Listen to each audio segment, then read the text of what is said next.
الحمد لله رب العالمين والعاقبة للمتقين والصلاة والسلام على سيد الأنبياء والمرسلين سيدنا وحبيبنا وقدوتنا محمد بن عبد الله وعلى آله وصحبه أجمعين أما بعد. قال تعالى في القرآن المجيد والفرقان الحميد: أعوذ بالله من الشيطان الرجيم، بسم الله الرحمن الرحيم. فهل ينظرون إلا الساعة أن تأتيهم بغتة فقد جاء أشراطها فأنى لهم إذا جاءتهم ذكراهم. وعن أنس بن مالك رضي الله عنه رفعه إلى النبي صلى الله عليه وسلم قال: من اقتراب الساعة أن يرى الهلال قبلا فيقال لليلتين وأن تتخذ المساجد طرقا وأن يظهر موت الفجأة. رواه الإمام الطبراني في معجمه الصغير. صدق اللہ العظیم و صدق رسولہ النبی الکریم. معزز حاضرین گرامی قدر، علامات قیامت میں گزشتہ کل 34 علامتیں بیان کی جا چکی. آج 35ویں علامت بیان کی جا رہی ہے کہ نبی کریم صلی اللہ علیہ وسلم نے فرمایا قیامت کے قریب لوگوں کو عمومی طور پر سلام نہیں کریں گے، خاص طور پر سلام کریں گے. یعنی دیکھیے، سلام ایک عام عمل ہے، ملاقات کے وقت کہہ لو یا سامنا ہو تو کہہ لو، ایک عام عمل ہے. قیامت کے قریب یہ ہوگا کہ لوگ صرف اپنے پہچان کے لوگوں کو یا ان لوگوں کو جن سے کچھ کام ہے ان کو سلام ٹھوکیں گے. کیوں ایسا ہوتا نہیں؟ کیا سلام کرتے ہی کہاں کوئی نہیں کرتا. ابھی آپ راستے سے یہاں سے وہاں تک جاؤ، سارے ہی مسلمانوں کے بچے بیٹھے ہیں لیکن توفیق نہیں ہے. کچھ لوگ تو دیکھ کر کترا جاتے ہیں. گندی عادت ہے، بہت گندی عادت ہے. مسلمانوں کے محلے میں سلام کی گونج ہونا چاہیے. سلام بہت پیارا عمل ہے، بہت پیارا عمل ہے. اللہ ہم سب کو نصیب فرمائے. کریں گے بھائی سلام؟ چلتے پھرتے اٹھتے بیٹھتے السلام علیکم. اچھا سلام بھی کرتے ہیں نا تو کیسا معلوم ہے؟ سلام بس ایسا کچھ ایسا السلام علیکم، السلام علیکم، السلام علیکم. جواب میں آئے وعلیکم السلام ورحمۃ اللہ، وعلیکم السلام ورحمۃ اللہ. عرب لوگوں میں آپ جاؤ، اتنا پیارا لگتا ہے. وہ سلام بھی کرتے ہیں، دعائیں بھی دیتے ہیں. اچھا اس کو سلام 2 بار 3 بار بھی سلام کرو نا تو وہ تناکر سے کام لے گا، کنارہ کشی اختیار کرے گا. کیوں ہے ایسا؟ ایسا اس لیے ہے کہ دل بہت گندے ہیں، سڑ گئے دل، بھسم ہو گئے. اللہ ہم کو نصیب فرمائے. 36ویں علامت وہ یہ ہے کہ نبی کریم صلی اللہ علیہ وسلم نے فرمایا قیامت کے قریب پہلی رات کا چاند موٹا نظر آئے گا. تو لوگ کہیں گے یہ تو دوسرا چاند ہے. یعنی لوگوں پر معاملہ شک میں ہو جائے گا، مشتبہ ہو جائے گا. آپ دیکھیے 29 کا جو چاند ہوتا ہے نا، بہت باریک ہوتا ہے، اس کو بہت ڈھونڈنا پڑتا ہے. جیسے اس بار رمضان میں آپ نے دیکھا ہوگا 29 کا چاند ہوا، تو 29 کا چاند بہت باریک ہوتا ہے. قرآن میں کہا گیا ہے کہ 29 کا جو چاند ہوتا ہے، اسی طریقے سے جو چاند کی آخری تاریخ ہوتی ہے، اس رات میں چاند بیوہ عورت کی ٹوٹی ہوئی چوڑی کی طرح ہو جاتا ہے. بیوہ عورت کی ٹوٹی ہوئی چوڑی بہت چھوٹا سا ٹکڑا رہتا ہے، اس کی چوڑیاں جو رہتی ہیں وہ بکھر جاتی ہیں، تو چھوٹے چھوٹے ٹکڑے. تو چاند پہلی تاریخ کا اتنا سا ہوتا ہے. نبی صلی اللہ علیہ وسلم نے فرمایا کہ قیامت کے قریب تم دیکھو گے کہ پہلی رات کا چاند اتنا موٹا اور اتنا واضح رہے گا، اتنا کلیئر رہے گا کہ لوگ بولیں گے یہ تو دوسری رات کا چاند ہے، آج تاریخ کون سی ہے؟ تو دوسرے لوگ کہیں گے نہیں بھئی آج تو 29 تاریخ ہے. یہ تو ایک حدیث ہو گئی، لیکن میں ایک بات عرض کروں گا کہ دیکھو چاند دیکھنا فرض کفایہ ہے. کیا ہے؟ فرض کفایہ ہے. ہم لوگ بس عید کا چاند دیکھتے ہیں، بقرعید کا چاند دیکھتے ہیں، باقی بقرعید کا بھی نہیں دیکھتے. بقرعید کا بھی کچھ جو ہے نا بیچارے جن کی آنکھیں جا چکی ہیں، بوڑھے باڑے ہیں، وہی دیکھتے ہیں، ان کو دکھتا نہیں ہے، وہ دیکھنے کی کوشش کرتے ہیں. جوانوں کو تو یہ سب چیزوں کا نہ مزاج ہے نہ ان کی تربیت ہے. کچھ صحت مند آدمی جن کی بینائی تیز ہو، مضبوط ہو، ہر محلے کی مسجد میں ایسے لوگ تیار ہونے چاہیے کہ وہ ہر مہینے کی آخری تاریخوں میں چاند دیکھنے کا اہتمام فرمائیں. ہر مہینے چھت پر چڑھ کے چاند دیکھو. فرض کفایہ ہے.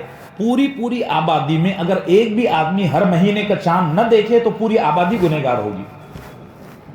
فرض کفایہ اسی کو تو کہتے ہیں. جیسے اعتکاف میں بیٹھنا فرض کفایہ ہے کہ پوری آبادی میں اگر ایک بھی آدمی اعتکاف میں نہ بیٹھے تو پوری آبادی گنہگار ہوگی. اللہ ہم سب کو نصیب فرمائے. وہ تو ایک ہر شہر میں ایک بڑی رویت ہلال کمیٹی رہتی ہے، جیسے بامبے میں جمعہ مسجد کی رویت ہلال کمیٹی ہے، وہ ٹھیک ہے، ہو سکتا ہے اس سے بھی فرض کفایہ ادا ہو جاتا ہو. مگر ہر محلے میں کچھ نہ کچھ لوگ چاند کی آخری تاریخوں میں مشورے سے طے کیے جائیں، جن کی بینائی، جن کی نظر تیز ہو اور ان کو چاند کی سمجھ ہو، تو وہ چاند دیکھنے کا اہتمام کریں. ہر مہینے ایک دن کی تو بات ہے یا 2 دن کی. 29 کو دیکھنا ہے چاند اور 30 کو تو ویسے ہی نظر آ جاتا ہے. چلیے، جو پچھلی حدیث میں نے بیان کیا نا، اسی کا اگلا حصہ ہے. اس میں دوسری علامت بیان کی گئی کہ نبی صلی اللہ علیہ وسلم نے فرمایا موتیں اچانک ہوں گی. میں نے 2-4 دن پہلے یہ بتایا تھا کہ موتیں بہت کم عمر میں ہوں گی. یہ ایک اور علامت ہے موت سے جڑی ہوئی کہ موتیں اچانک ہوں گی. کیوں آپ ایسے ویڈیو نہیں دیکھ رہے کہ ایک آدمی جم کر رہا ہے، دلہا گھوڑے پر بیٹھ کے گر گیا، دیکھیں، اور ایک آدمی مسجد میں آیا، اذان دیا، سجدے میں ہو. اچھا، یہ لوگ ایسے نہیں تھے کہ مطلب کمزور تھے، بالکل صحت مند. یہ لاک ڈاؤن کے بعد سے تو اتنا زیادہ ہو گیا ہے، قتل ہوتے ہیں، ایکسیڈنٹ ہوتے ہیں. اب دل کے دورے اتنی کثرت سے پڑ رہے ہیں کہ سمجھ میں نہیں آ رہا ہے. اللہ ہم سب کو حفظ و امان میں رکھے. دیکھیے، اچانک کی جو موت ہے شریعت میں پسندیدہ نہیں ہے. کیونکہ اچانک کی موت والے کو توبہ کی توفیق اور وقت نہیں مل پاتا. تو جو اچانک کی موتیں ہیں اس میں موت کی تیاری کا موقع نہیں ملتا. اس لیے علماء نے اچانک موت کو پسندیدہ قرار نہیں دیا. اللہ ہم سب کی اس سے حفاظت فرمائے. کچھ وظائف ہیں ان کا اہتمام کیا کرو. اللہ ہم سب کو عافیت سے رکھے، لمبی عمر دے، اور بار بار توبہ اور استغفار کا اہتمام کرنے کی توفیق عطا فرمائے. چلیے، اچھا جی، 37 علامتیں ہو گئی.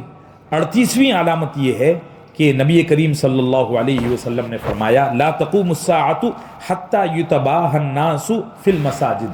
قیامت قائم نہیں ہوگی یہاں تک کہ لوگ مسجدوں پر فخر کریں گے.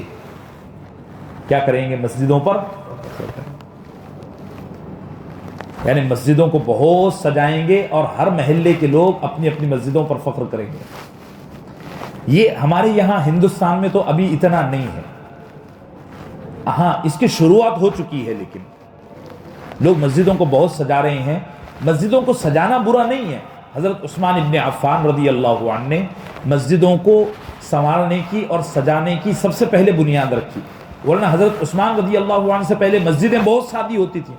یعنی مسجدوں میں چٹائی اور دری بھی نہیں ہوتی تھی، لوگ مٹی پر نماز پڑھ کے نکل جاتے تھے. مسجد نبوی کا یہ حال تھا. آپ اگر حدیث کی کتابیں پڑھیں گے تو محدثین کے دور میں بھی ہوتا یہ تھا کہ اگر کسی کو تھوکنا ہوتا وہ اپنے سامنے ہی تھوک دیتا. اب اس پر تو نہیں تھوکتا ہوگا نا، کارپیٹ وارپیٹ پر، وہ کہاں تھوکتا ہوگا؟ مٹی پر تھوکتا ہوگا. تو امام بخاری نے اور دیگر محدثین نے یہ چیپٹر قائم کیا ہے کہ سجدے کی جگہ نہ تھوکو. تھوکنا ہی ہے تو اپنے پیر کے پاس تھوکو، کیونکہ سجدے کی جگہ تھوک رہے ہیں آپ تو چلے جائیں گے، دوسرا آ کے سجدہ کرے گا. تو تابعین کے دور تک تقریباً مسجدوں کو زیادہ سجایا نہیں جاتا تھا. مسجد نام ہوتا تھا 4 دیواری کا، بس 4 دیواری بنا لیے اور جو وقف کی زمین ہے اس کے اوپر مسجد کا ایک چھوٹا سا حصہ بنا لیے، بس ختم. ایک آدھ لکڑی وکڑی کا ممبر یا ایک آدھی چیئر لا کر رکھ دیے، یہ کل مسجد ہوا کرتی تھی.